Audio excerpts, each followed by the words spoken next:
Light reaction का ये lecture number 5 है। और पहले हम लोग इसमें देखेंगे लाइट हार्वेस्टिंग सिस्टम के बारे में। लाइट हार्वेस्टिंग सिस्टम एक ऐसी व्यवस्था है जिसका दो काम होता है। पहला कि in low light condition,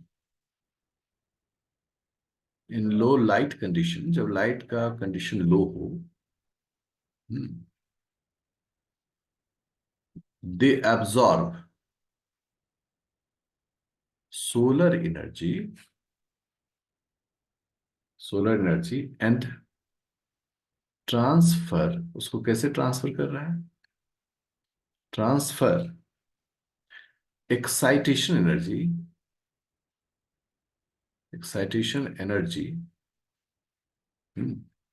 to the reaction centre. ये मैंने प्रीवियस लेक्चर में बताया था कि मान लीजिए कि अगर वेवलेंथ 600 नैनोमीटर या 500 नैनोमीटर लेते हैं, लो हो गया 500, अगर इसको ये एब्जॉर्ब करता है लाइट हार्वेस्टिंग सिस्टम, तो जो रिएक्शन सेंटर है, तो रिएक्शन सेंटर, उस रिएक्शन सेंटर पर ये कितना करके उसको भेजता है? 680 नैनोमीटर। तो ये जो है, जिससे हम लोग कहते भी हैं कि ये बड़ा महत्वपूर्ण रेड शिफ्ट है, ये काम लाइट हार्वेस्टिंग सिस्टम करता है।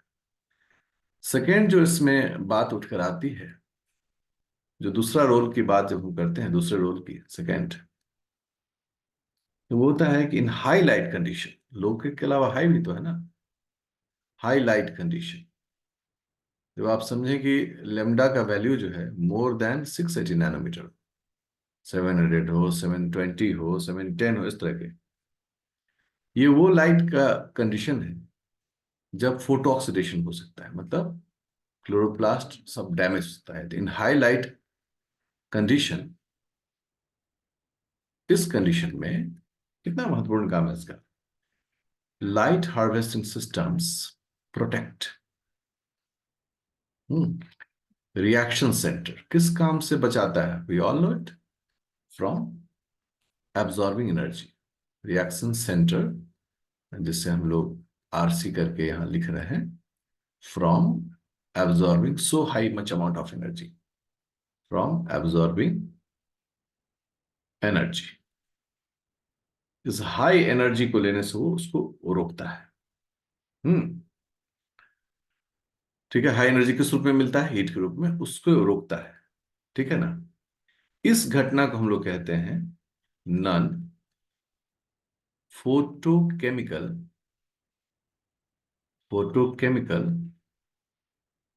Quenching, QUENCHING, quenching. इसको हम लोग कहते हैं नॉन फोटोकेमिकल क्विंचिंग।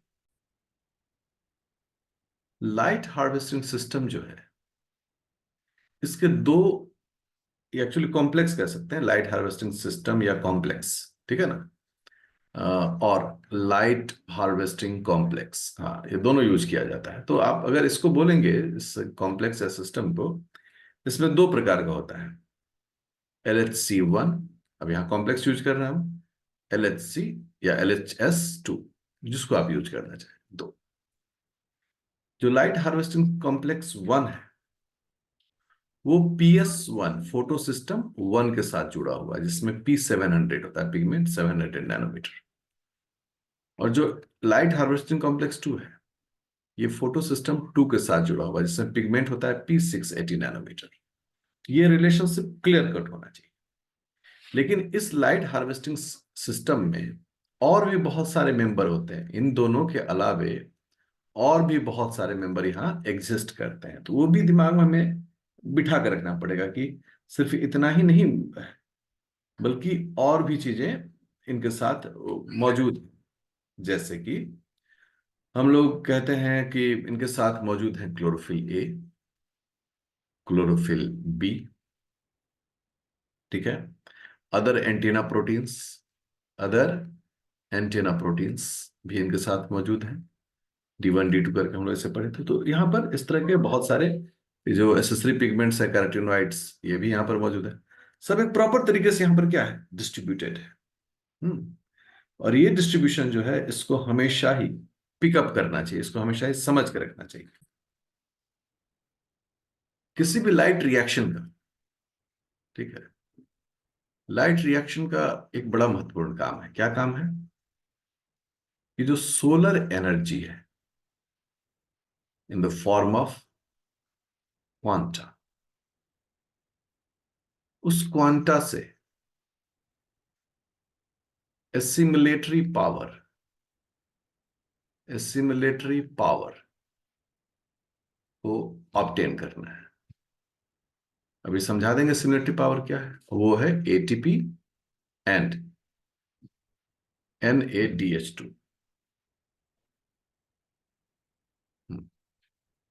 वो है NADH, DPH वगैरह, अदर NADH नहीं होगा, वो माइटोकॉन्ड्रिया में होता है। यहां होगा NADPH प्लस H+, ऐसे करके, ठीक है। सो एक ATP हो गया और एक हो गया NADPH प्लस प्रोटॉन, ठीक है, NADPH, शॉर्ट फॉर्म में NADPH कहते हैं। एसिमिलेटरी पावर क्या होता है? जो हम पहले तो समझेंगे कि एसिमिलेशन का क्या मतलब होता है। तो याद रखेंगे, एसिमिलेशन का मतलब होता है कि कार्बन डाइऑक्साइड को यूज करके कार्बोहाइड्रेट बनाना।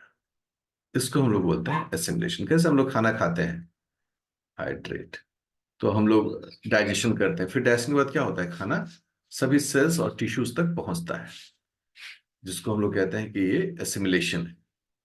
नॉलेज का एसिमिलेशन कैसे है? जब हम उससे क्वेश्चन सॉल्व कर लेते हैं। तो ये लाइट रिएक्शन में सोलर एनर्जी का जो क्वांटा है, उससे हमें एटीपी और NADPH को जनरेट करना है, जिससे कि भविष्य में हम लोग इन दोनों को खर्च करके क्या बनाएंगे, कार्बोहाइड्रेट बनाएंगे कार्बन डाइऑक्साइड के साथ। So this is very important to understand कि अगर यही एसिमिलेटरी पावर, अर्थात जैसे कि गैस के चूल्हे चाहिए हमें, तब खाना पका सकेंगे हम। गैस का चूल्हा में गैस ही नहीं हो तो कैसे खाना पकाएंगे? तो जो गैस है वो हमारा एसिमिलेटरी पावर है। अब विद्यार्थियों, अगला जो विषय इसमें आता है वो यह आता है कि एटीपी का प्रोडक्शन जो है वो कहलाता है phosphorylation. Production of ATP is called phosphorylation. ये फॉस्फोरेशन कई प्रकार से होता है, ठीक है। ये प्रोडक्शन पहला माइटोकॉन्ड्रिया में होता है। माइटोकॉन्ड्रिया में जो होता है उसे हम लोग कहते हैं ऑक्सीडेटिव फॉस्फोराइलेशन। ऑक्सीडेटिव फॉस्फोराइलेशन, जिससे वो माइटोकॉन्ड्रिया प्रोड्यूस करता है और पूरे सेल को देता है। सेकेंड है साइटोसोल में होता है, जैसे जिसमें हम लोग बोलते हैं ग्लाइकोलाइसिस में होता है ये, और वहां पर इसे हम लोग कहते हैं सबस्ट्रेट लेवल फॉस्फोराइलेशन। फिर क्लोरोप्लास्ट में होता है। तो क्लोरोप्लास्ट में जो होता है वो लाइट के इंडक्शन होता है, that is called photo phosphorylation. तो एक तुलनात्मक भी यहां पर बातें होंगी कि फोटो फॉस्फोराइलेशन मतलब लाइट के प्रेजेंस में एटीपी का प्रोडक्शन। अब जब हम फोटो फॉस्फोराइलेशन की बातें करते हैं, photo phosphorylation,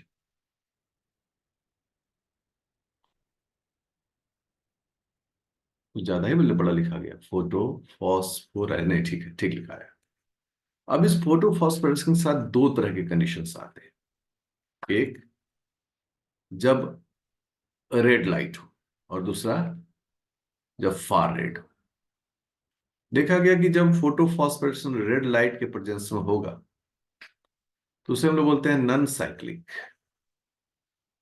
cyclic photo phosphorylation, जिसे जेड स्कीम के नाम से लोग जानते हैं। यदि फार रेड के प्रेजेंस में हो रहा है then it is called cyclic photophosphorylation.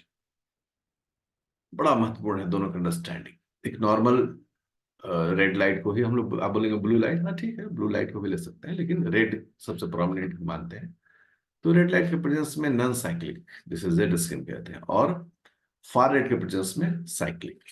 दोनों में अगर मतलब क्विक में अगर देखा जाए तो रेड लाइट में हम क्या कह रहे हैं कि ये जो रेड लाइट है ये इसका गुड कंडीशन है, बहुत अच्छा कंडीशन है। इमोजी कैसा देंगे? हैप्पी वाला इमोजी देंगे। जबकि फार रेड कंडीशन इसके लिए टफ कंडीशन है, ये बुरा कंडीशन है। इस कंडीशन में क्या है? ये उदास है। और जब उदास है, क्योंकि ये इस कंडीशन में बहुत ज्यादा इसका क्वांटम यील्ड नहीं हो सकता, ये बहुत ज्यादा उत्पादक नहीं है, तो ये चाहेगा कि साइक्लिक में कुछ भी मिल जाए हमको। क्या मिल जाए हमको? बोलेगा हमको सिर्फ एटीपी मिल जाए, उससे भी हम खुश हो जाएंगे।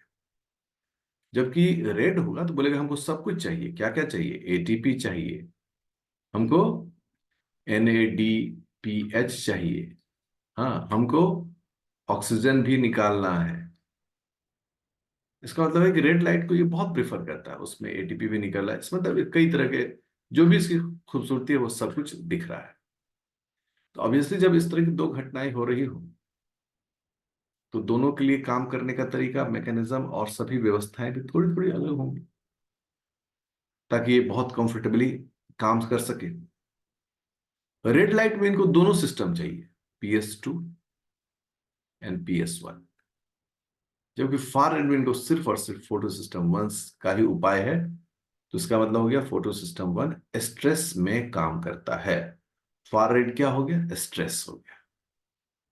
कहते हैं ना कि भागते भूत की लंगोटी भली, ऐसे करके मुहावरा है कि बुरा वक्त में जो मिल जाए उसी से हम खुश हो जाते हैं। तो ये बुरे वक्त का चीज है, मतलब कड़े समय का, और ये एकदम इसके ऑप्टिमम कंडीशन के लिए है। तो दो प्रकार के ये जो फोटो फॉस्फोरिलेशन है वो हमें देखने को मिल रहा है। जैसा कि सबसे पहला है, that is called non cyclic photophosphorylation.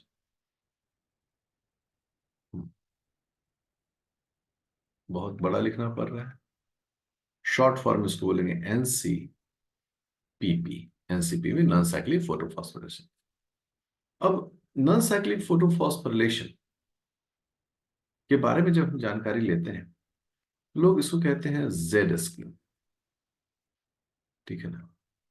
Z scheme जब को अगर हम रिप्रेजेंट करें तो जेड स्कीम कैसे दिखता है? तो ये ऐसे जेड नहीं लिखा रहता है, ये इस प्रकार से जेड लिखा रहता है। इस प्रकार से ये जेड हो गया, मतलब ऐसे जेड लिखा हुआ है। अब बोलेंगे एन का उल्टा है जेड, इस तरीके से। ये किसको रिप्रेजेंट करता है? ये बहुत महत्वपूर्ण है जेड स्कीम। कई बार सामान्य स्तर पर समझने में भी लोगों को दिक्कत होता है, लेकिन ये किसको रिप्रेजेंट करता है? तो ये बोलते हैं कि ये एक ग्राफ को रिप्रेजेंट करता है। किसको रिप्रेजेंट करता है? ग्राफ को। ये देखो ऐसे। ओके। और ये जो डेटा है यहां पर, ये डेटा है रिडॉक्स पोटेंशियल। रिडॉक्स मतलब होता है रिडक्शन एंड ऑक्सीडेशन। पोटेंशियल मतलब होता है क्षमता। सो रिडॉक्स पोटेंशियल मतलब रिडॉक्स रिएक्शन करने की क्षमता, इलेक्ट्रॉन वोल्ट। ठीक है। अब कोई ना कोई वैल्यू होगा, इस वैल्यू पर ये स्टेप है, ये पहला है। यहां पर हम इसे शॉर्ट फॉर्म लिख देते हैं PS2। ठीक है। PS2 यहां है। और इस रिडॉक्स पोटेंशियल लेवल पर PS1 है। साथ ही दो इंपॉर्टेंट इसके पार्ट हैं, वो इस लेवल पर है और ये इस लेवल पर है। अर्थात पूरे को जो है, पूरे जो रिएक्शन है उसको रिडॉक्स पोटेंशियल के एनर्जी पर, अलग अलग एनर्जी पर रखा गया है। And that's why it is studied so. इस प्रकार से इसकी स्टडी की जाती है कि इस वैल्यू पर जो है तो PS2 है, इस वैल्यू पर ये पॉइंट है, इस वैल्यू पर ये पॉइंट है, इस वैल्यू पर ये पॉइंट है। सो अब इसको, इसलिए इसको जेड स्कीम कहा जाता है। इस स्कीम को अगर हम ड्रॉ करें, ठीक है, जब इसकी इस स्कीम को ड्रॉ करें, ये कैसा दिखता है? Let's see the thing. P680, ये P680 जो है, ये किस सिस्टम का हिस्सा है? हम कहते हैं कि ये PS2 का हिस्सा, फोटो सिस्टम 2 का हिस्सा, दोनों को साथ जोड़ देते हैं। इसके बाद एक सेंटर पर इसके इलेक्ट्रॉन को रिसीव करने वाले P680 स्टार डाल दें, वो मौजूद रहता है। ठीक है। इसके बाद एक सीरीज में रिएक्शंस होते हैं, इलेक्ट्रॉन जैसे ट्रांसफर होता है ना, उस तरीके से इलेक्ट्रॉन ट्रांसफर होते हैं। अब 4 इलेक्ट्रॉन का ट्रांसफर हो रहा है। उसके बाद ये जो ट्रांसफर होने की जो मतलब प्रक्रिया है वो शुरू होती है। कैसे? इसने दे दिया फियोफाइटिन को, उसने बढ़ाकर दे दिया क्विनोन ए को, क्विनोन ए ने बढ़ाकर दे दिया क्विनोन बी को, क्विनोन बी ने बढ़ाकर दे दिया साइटोक्रोम B6F को, उन्होंने इसको दे दिया प्लास्टोसाइनिन को। इसकी पूरी चर्चा की जाएगी। देखिए, ये हमने दूसरा घेरा, गोला घेरा। तो जैसा मैंने कहा था, ये रिडॉक्स पोटेंशियल। अब इस रिडॉक्स पोटेंशियल में अलग अलग जगह पर ये हो रहा है। ये फोटो सिस्टम 1 वहां है, ये P680 सेंटर जो है वो यहां दिख रहा है, PC जो है वो इस पॉइंट पर दिख रहा है। अब PC से जो है इलेक्ट्रॉन को पिकअप करेगा PS1। अब PS1 कहां दिख रहा है? हाईएस्ट पिक पर दिख रहा है। देखिए, ये दिख रहा है, ये 4 इलेक्ट्रॉन ले रहा है। उसके बाद PS1 जो उस इलेक्ट्रॉन को देता है, एक एक्सेप्टर है A0, सबकी चर्चा होगी। फिर A1, फिर ये फेरेडॉक्सिन को दे रहा है, फेरेडॉक्सिन को दे रहा है, फेरेडॉक्सिन दे रहा है, फेरेडॉक्सिन FNR एक रिड्यूसिंग सिस्टम हो तो उसको देता है। ये अपना दो 4 इलेक्ट्रॉन जो है वो किसको देता है?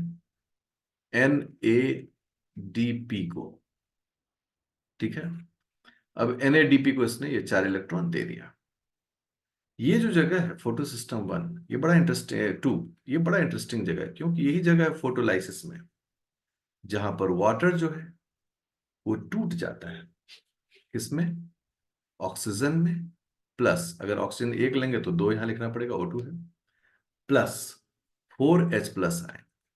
अब देखो, H+ आयन अगर 4 टूटा है तो 4, जब हाइड्रोजन को तोड़ेंगे तो किसमें टूटेगा? 4H+ ion, proton plus 4 electron. तो 4H+ आयन यहां रह गया और 4 इलेक्ट्रॉन यहां पर सिस्टम में इंटर कर गया, इसलिए इलेक्ट्रॉन ट्रांसपोर्ट सिस्टम कहते हैं। ये जो 4 प्रोटॉन है वो NADP, और ये 4 इलेक्ट्रॉन सब आकर यहां पर प्रोड्यूस कर देता है NADPH+ प्रोटॉन। तो अगर आप इस पूरे स्ट्रक्चर को बहुत गौर से और बारीकी से देखें तो आपको यहां पर ऑक्सीजन एक यील्ड के रूप में मिल जा रहा है। ऑक्सीजन NADPH+, ये भी आपको मिल जा रहा है यहां पर प्रोडक्शन में। NADPH+ प्रोटॉन भी मिल जा रहा है। वाटर भी यहां पर टूट चुका है। ये जो पूरा स्कीम है, this scheme is called Z scheme, या ना, इसमें एंड नहीं हुआ, मतलब कोई साइकिल नहीं बना है, बल्कि ये एंड हुआ है।